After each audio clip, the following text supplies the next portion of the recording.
Good evening, I'm Dave Karger. Welcome to Turner Classic Movies. Tonight we're paying tribute to the beautiful, talented, and prolific actress Claudia Cardinale, who passed away in September of last year at the age of 87.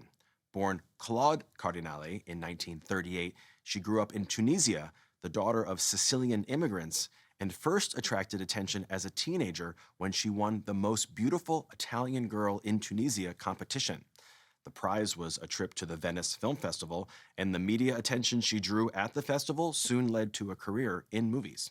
She began appearing in Italian films in 1958 and quickly became one of the most popular leading ladies of the era, right up there with her contemporaries Sophia Loren, who will be our star of the month in April, and Gina Lollobrigida. Cardinale also became a favorite of many of Italy's top directors and went on to star in several films that are still widely considered some of the best ever to come out of Italy, or anywhere for that matter, including Federico Fellini's 8½, Luchino Visconti's Rocco and His Brothers, and the movie that we're beginning with tonight. From 1968, directed by Sergio Leone, it's Once Upon a Time in the West. Claudia Cardinale stars as a woman who moves out west from New Orleans to join her new husband. He's acquired a valuable piece of property, but before she can reach him, someone else gets there first, a ruthless killer who works for the railroad company. In a brilliant example of casting against type, he's played by Henry Fonda. The movie also stars Charles Bronson and Jason Robards, and like all of Sergio Leone's spaghetti westerns, this one also features a memorable score by the great Ennio Morricone.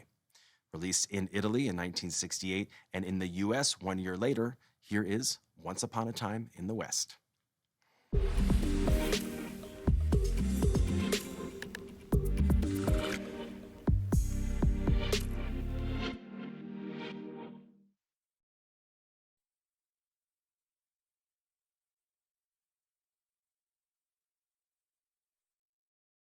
Once Upon a Time in the West was the first Western that Sergio Leone directed after finishing the groundbreaking trilogy of spaghetti westerns he made with Clint Eastwood, which introduced Eastwood as the iconic Man with No Name and made him an international star. Leone originally wanted Eastwood to play the character of Harmonica in Once Upon a Time in the West, but Eastwood turned it down in order to continue his career in Hollywood, so that role went to Charles Bronson. Leone did get another actor he had been wanting to work with for a long time, Henry Fonda.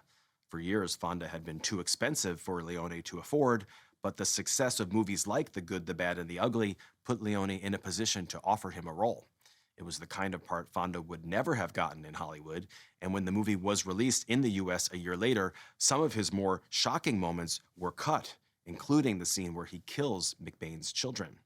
Claudia Cardinale later recalled working with Fonda on this picture and said the first scene they filmed together was their bedroom scene. She said it was very embarrassing for us because the press were invited.